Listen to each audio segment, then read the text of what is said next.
Assalamualaikum warahmatullahi wabarakatuh.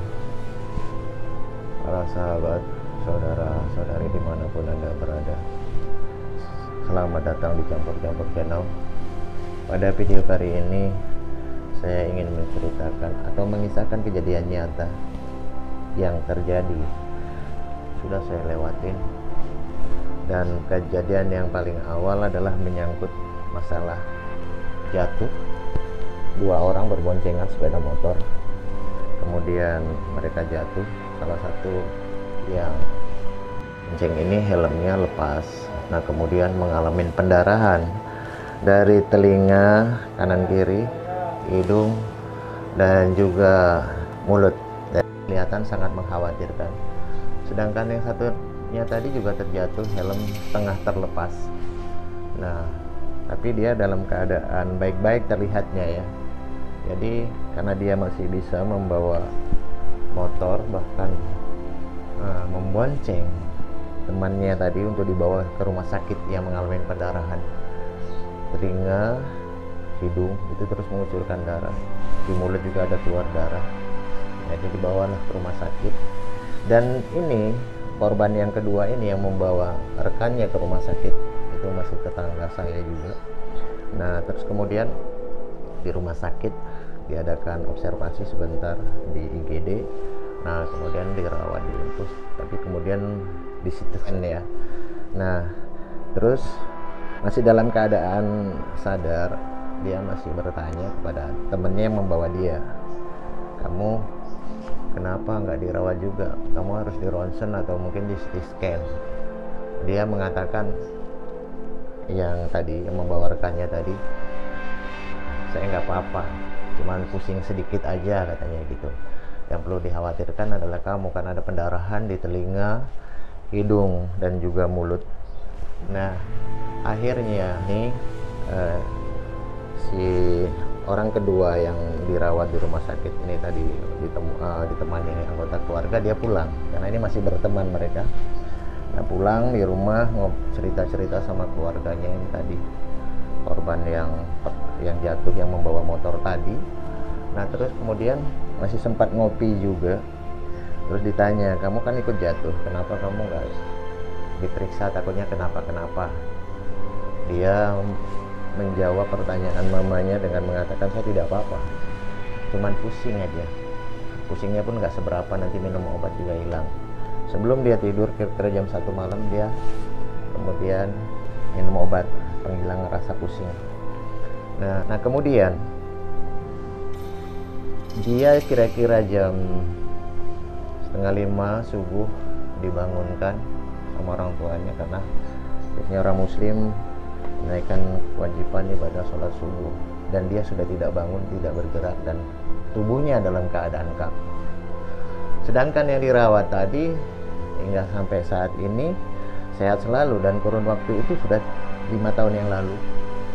Nah tadi yang sempat mengantar korban kedua, yaitu sang teman tadi yang pendarahan dari kuping, dari hidung dan mulut itu, dia tidak mengalami gejala apapun, tapi dia yang meninggal. Kejadian-kejadian ini sebenarnya dalam kehidupan yang saya jalanin bukan yang pertama, tapi sudah berkali-kali.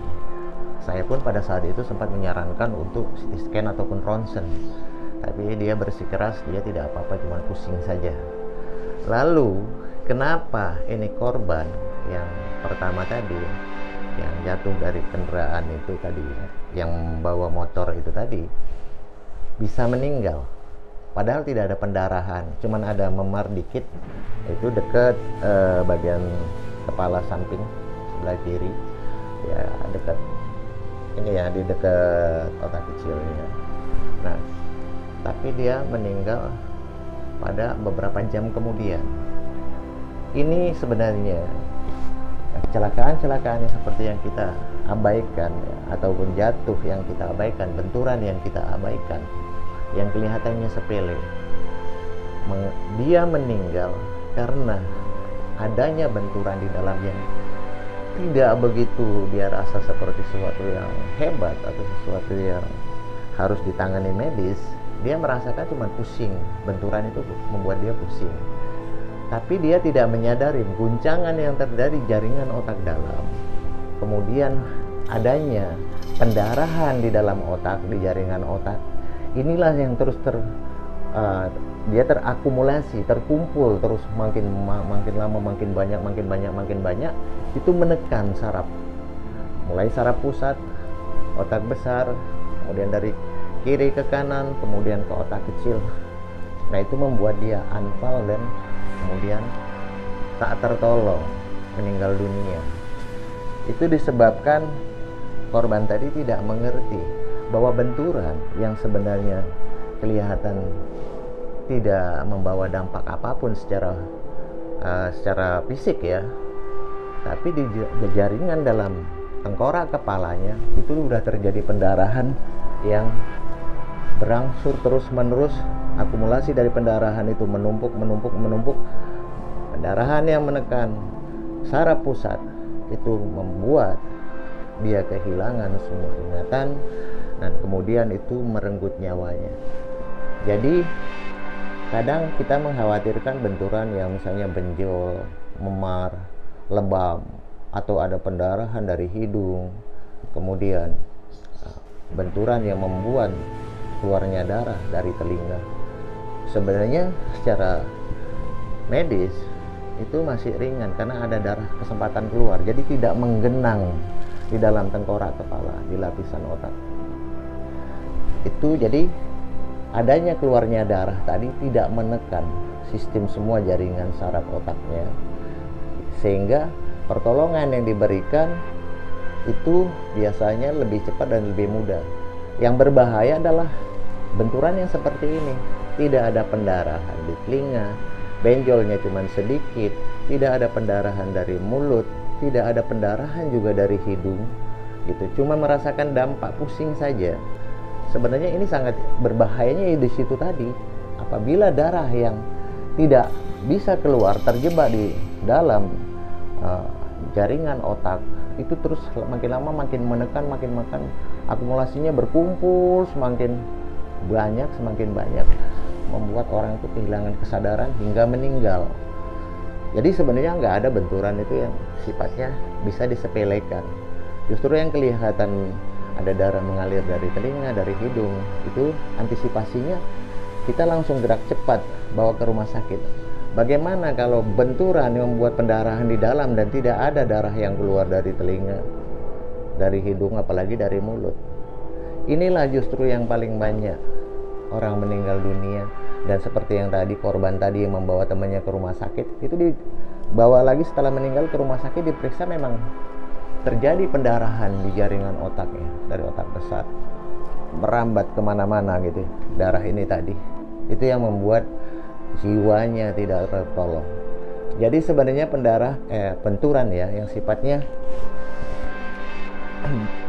menimbulkan efek samping seperti ya kelihatan saya bilang yang di video-video saya sebelumnya, benturan yang menimbulkan benjol, lebam, segala macam, pusing, enak, mual, itu sebagai gejala gegar otak. Nah, itu penanganannya bisa segera mungkin. Yang patut kita waspadai adalah benturan keras sebenarnya pada saat kejadian itu, tapi dia hanya merasakan pusing sedikit atau pusing agak banyak, pusing agak berat pusingnya. Namun dia rasa si korban tadi biasa-biasa aja gitu, nggak ada keseimbangannya terganggu, penglihatannya pun tidak masalah, bahkan dia bisa dari rumah sakit masih bisa naik motor lagi pulang ke rumah. Jadi benturan-benturan yang tidak menimbulkan pendarahan atau memar atau benjol besar sampai empuk begitu, benjolannya itu seperti kayak agar-agar gitu, nah itu penanganannya lebih jelas dan lebih nyata. Namun yang patut Anda waspadai apabila Anda jatuh, walaupun bukan dari kendaraan, tapi dari ketinggian, dari pohon, dari mungkin berolahraga atau sebagainya, kalau Anda merasakan pusing di 6 jam pertama, buru-burulah. Saya sarankan ya, sebaiknya Anda segera konsultasi ke rumah sakit atau ketemu dokter, kemudian lakukan minimal ronsen, tapi yang paling bagus biasanya CT scan ya, Jadi demikian, kalau benturan yang pendarahannya di dalam ini saya sebutnya membunuh si korban secara perlahan tanpa gejala. Biasanya kalau benturan yang tidak menimbulkan benjolan, tidak mengeluarkan darah, ini korban tadi itu hanya bertahan dari yang 6 jam, ada yang dari 8 jam, ada yang 12 jam, yang paling lama itu 20 jam atau 24 jam. Jadi kalau benturan yang pusingnya terus menerus, saya sarankan sebaiknya Anda segera ke rumah sakit. Jadi apa yang menjadi kekhawatiran saya adalah di mana dari misalnya 200 kasus benturan itu 40 atau 50 diantaranya itu meninggal karena ada pendarahan di dalam, tidak ada tampak pendarahan di telinga, di hidung maupun mulutnya. Nah, itu memang harus diantisipasi rumah sakit, karena nanti rumah sakit akan melakukan bedah untuk mengeluarkan darah yang menggenang di jaringan otaknya itu agar korban itu bisa diselamatkan. Ini berlaku buat anak-anak, dewasa maupun orang tua, tetapi orang tua ya punya rentan, lebih rentan. Makanya walaupun kita sudah memakai helm, itu bukan jaminan bahwa kita benturan itu cuman benturan itu memakai helm tadi. Jadi begitu saudara-saudaraku, ini semua saya katakan, saya ceritakan adalah pengalaman-pengalaman yang sering saya temuin dalam kehidupan saya sebagai seorang terapis dan herbalis dan yang mengerti sistem jaringan anatomi tubuh. Semoga ini ada manfaatnya bagi saudara-saudari sekalian dimanapun Anda berada. Kan masih ada beberapa yang ingin saya uraikan, termasuk benturan yang mengenai jaringan tulang belakang, tulang leher, mungkin pada video-video berikutnya. Assalamualaikum warahmatullahi wabarakatuh.